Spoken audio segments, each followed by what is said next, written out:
If you've ever felt completely drained by the endless pings, the constant demands, and just the sheer noise of modern life, you are in the exact right place. We're going to figure out exactly how to protect your energy and ultimately reclaim your mind. Let's jump right in with a pretty provocative question from the source material. Who actually commands a room? Think about it. Think about the dynamics in a super tense meeting or maybe a heated family argument, right? It's almost never the loudest person who holds the real power. It's usually the one who speaks last. They aren't putting on a performance for the crowd. They're just observing, processing, and really reading the room before they even think about opening their mouth. And that brings us to a concept that brilliantly illustrates the core thesis we're exploring today.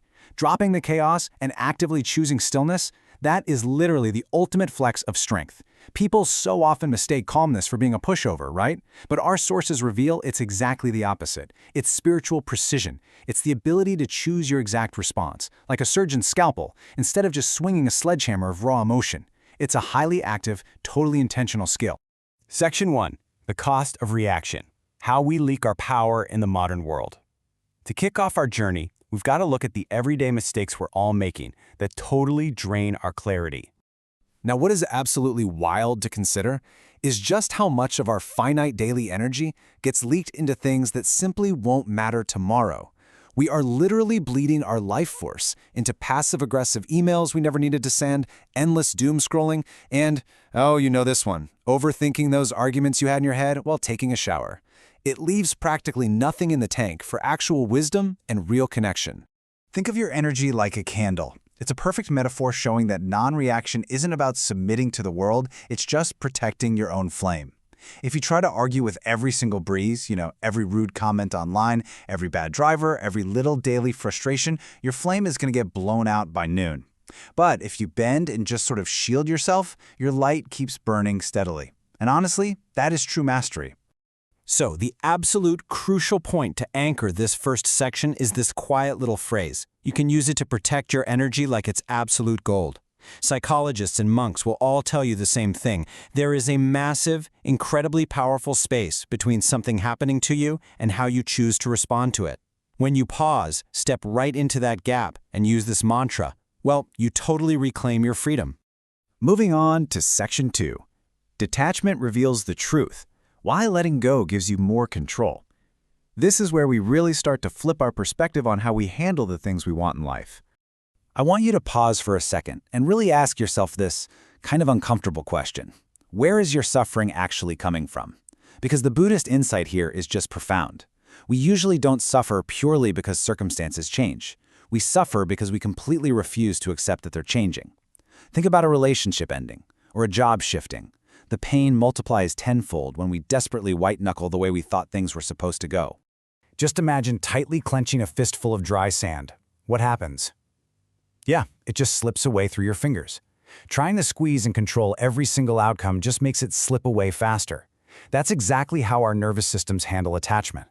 But if you keep an open palm, the sand rests peacefully. Openness is what creates actual stability and flow. We seriously need to redefine this concept because detachment gets a terrible reputation. People always think it means you're cold, apathetic, or you just don't care about your goals anymore. But that's not it at all. It's not about caring less, it's about caring deeply without the chokehold. It actually clears the path for success because you aren't wasting all your precious energy fighting an exhausting war with reality.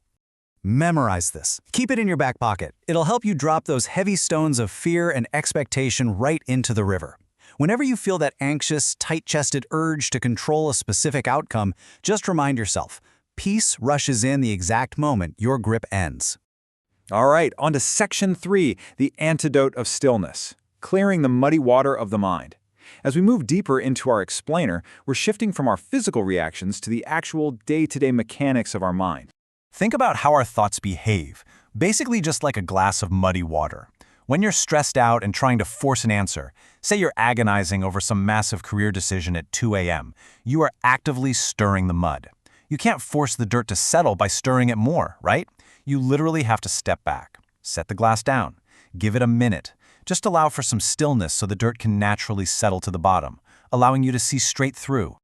Our sources remind us that we often run from silence because, well, we use noise to hide from ourselves. It's so easy.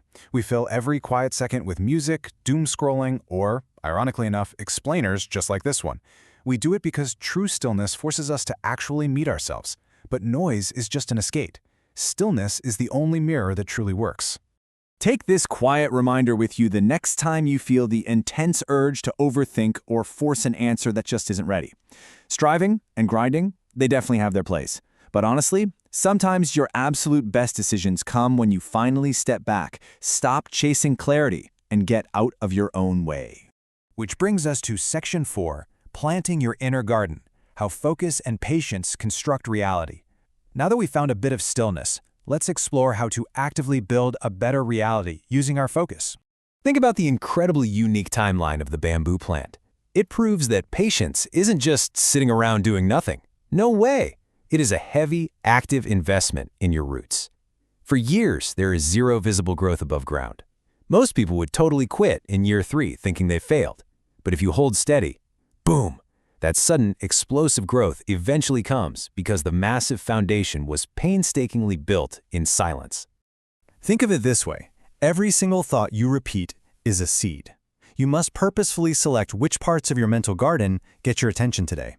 If you spread your sunlight over 100 different worries or social media feeds, absolutely nothing flourishes. Scattered attention just creates a scattered outer life. You have to actively stop watering those nasty weeds of comparison and self-doubt and consciously plant seeds of courage instead. This is such a powerful takeaway. It reminds us that your life isn't just happening to you, it's actively responding to you. Your outer world is almost always a direct reflection of your inner world. Bottom line, if you want to steady your life, you have to cultivate a steadier mind. Okay, Section 5, Becoming Unshakable, Mastering the World Within. Let's bring it all together. This is exactly how you take everything we've discussed today and forge a truly impenetrable mindset. The ultimate spiritual goal here isn't outrunning the storm. Let's be real, that is completely exhausting and frankly impossible. The actual goal is becoming the mountain that remains deeply rooted while the wind howls around it. The mountain doesn't argue with the weather, right? It just stands there. It lets the swirling winds, the temporary setbacks, the bad days, and the passing comments blow right through it, totally unresisted. The absolute crucial point of everything we've looked at today is this. True power belongs to the person who can master themselves, not others. You don't avoid hard things, you meet them without paying with your peace. External events, rude colleagues, unexpected delays, they have absolutely zero built-in power over you until you hand over the keys through your own reactions. Mastery is deciding that nothing outside gets to dictate how you feel inside. Peace is a choice you make quietly again and again. Let this final mantra settle into your mind as your ultimate blueprint for navigating modern chaos. You don't have to be yanked around by every single ping, every urgent email, or every frustrating delay. You can firmly, consciously choose to be the mountain. I'll leave you with this final, genuinely provocative thought from the source material to reflect on the next time your peace is severely tested.